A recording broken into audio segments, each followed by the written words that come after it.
Hello guys! Mega love shout out! Welcome back to my channel.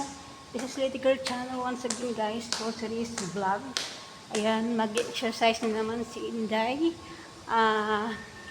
Bago ang lahat guys, dito ako ngayon sa workplace ko.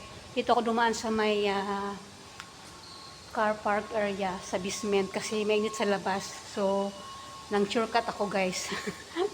Takot sa init. Ayan, hindi kasi masyado na masakit ang init ngayon na 9:30 AM. Ganyan, masakit ang init. So, dito ako dumaan sa may car park guys, sa lobby 1 ng workplace ko.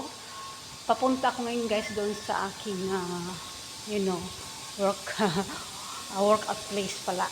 Ayan. So, ayan, ipapakita ko muna sa inyo. Ayan, ang car park dito.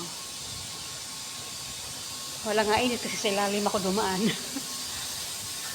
Kasi pag sa taas ako dumaan, sobrang init sa labas. Ayan guys, so far nasa labas na ako ng aking workplace. Ayan, masyadong mainit sa labas. Dinig pati ang mga huni ng uwak. Ayan, marami dito mga birds. Ang mga birds dito pwede, di pwede mag-touch. Bawal i-touch ang mga birds dito. Ayan, sobrang init dito sa labas. Dito po sa may labasan ng aming workplace. Hindi ko alam kung ilang degrees ang init dito guys. Guys, mula dito makita po yung aking workplace. So ayan, dito na ako sa labasan. Ayan, kita nyo ang malaking puno ng kahoy. Neighbor namin guys ay itong HDB kung saan ako nag-workout. Ayan. So dito ngayon may ginagawa ditong sa building na ito. So, tingnan ko doon guys kung walang na-occupied ng place. Ayan, from here guys makita po ang lugar. Diyan ako sa ibabaw guys. Yan po yung aking workplace. So diyan ako akyat at yung circle na yan na yellow ang color. Ayan, diyan ako nag-exercise.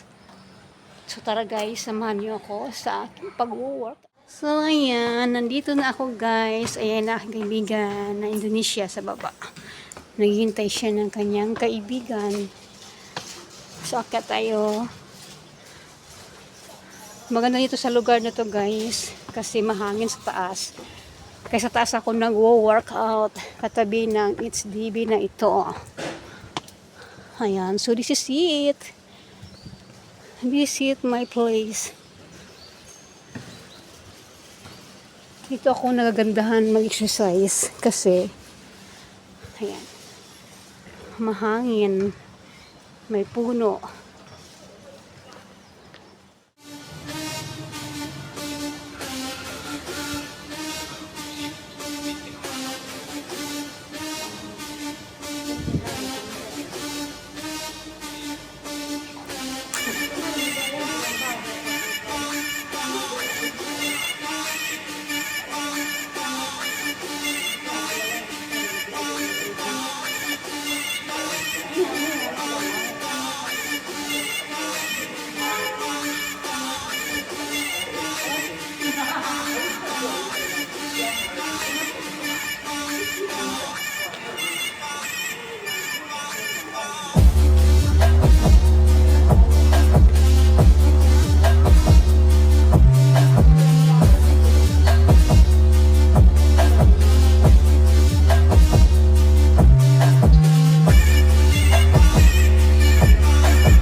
lang gumalaw ang gabi. Sa ilalim ng ilaw, ikaw ang sinisigawi. Habang mo'y diretso, walang alinlangan. Sa bawat galaw mo, saktong